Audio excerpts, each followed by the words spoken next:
Hi there.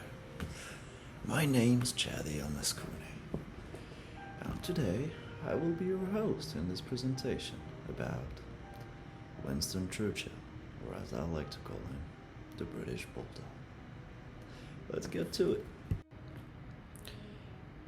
In this picture, we pretty much understand why he was called the British Bulldog, don't we? Well, Winston Churchill was the Prime Minister of the United Kingdom during World War II. A bit before and a bit after, also. But he was really known for his resilience, his eloquent speeches, and leadership during a time of global crisis.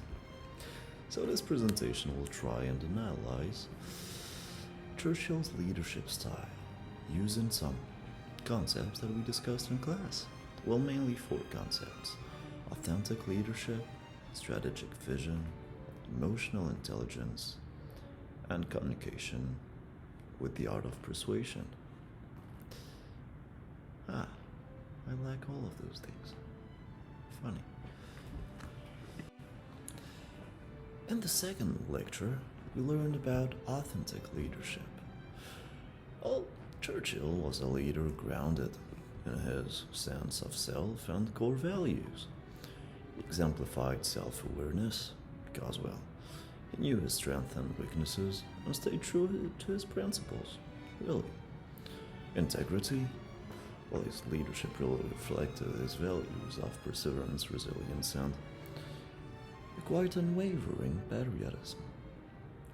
And of course, consistency, because, well, Churchill's speeches and actions were aligned with his values, creating a strong sense of trust and credibility, I guess.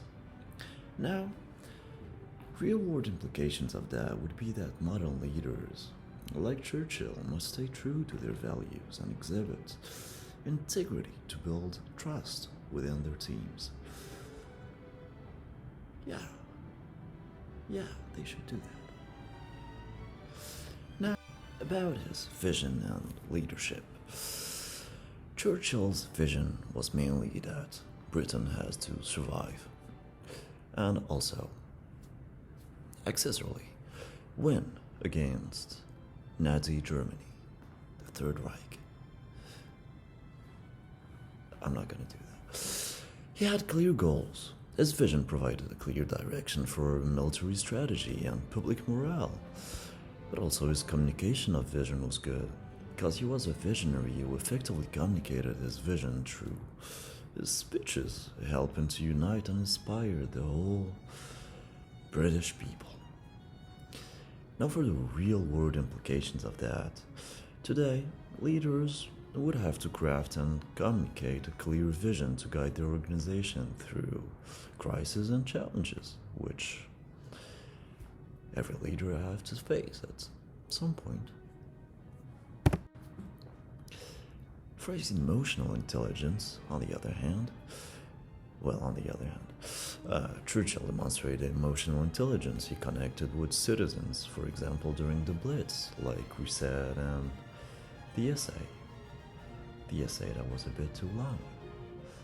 But he visited bombed areas and showing solidarity with the British people. He was pretty good at self-regulating, so he maintained calm under pressure and managed his emotion, which really actually helped inspire confidence in, once again, the British people. Now for the real-world implications of that.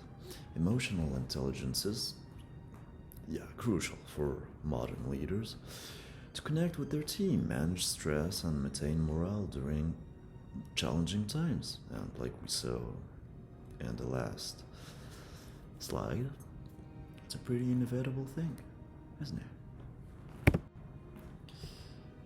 Now, of course, he had a pretty good grasp of the rhetorics. Like, for example, Churchill masterfully used the ethos, pathos, and logos to persuade and motivate. We can see that in his famous speech, We shall fight on the beach. I don't have a cigar. Well, you get it. Because he demonstrated his ability to inspire determination and unity. But he also created engagement. His speech really created a sense of shared purpose among the British people. And that is something we can all inspire from. Well, get inspired from, actually. Modern leaders must communicate in a pretty persuasive way to inspire and guide their teams, especially during times of crisis. Which, yeah, crisis. Am I right?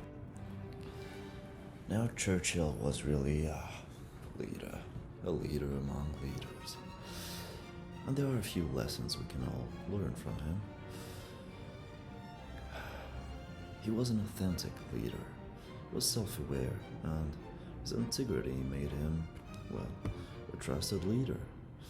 He had strategic vision, and that clear vision guided Britain through tough times, through crisis, well, World War II. He had emotional intelligence, and he inspired confidence by empathizing with people and really understanding the needs of the British people. But above all, he was a communicator. He knew how to communicate, and his rhetorical skills motivated and united a whole nation, if not a whole continent. Now, to end, I would like to read a small part of my essay. Well, actually, the end of my essay. And it goes like that. Churchill truly embodies the virtues of authenticity, vision, and emotional intelligence. That, and his mode of communication, and even though he did it with a cigar in a hand and a quip in the other.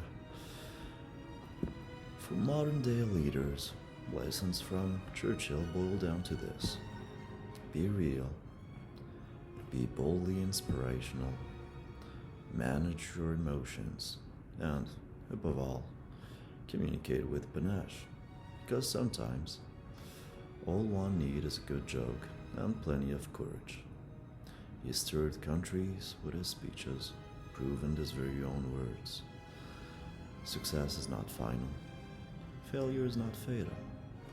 It is the courage to continue that counts. Thank you. Very well then. Great presentation. Well, I hope. You'll find my references somewhere around here. And I wish y'all a good summer. I'll see you again in the finals, I guess. I actually have to get back to work, so... mic drop.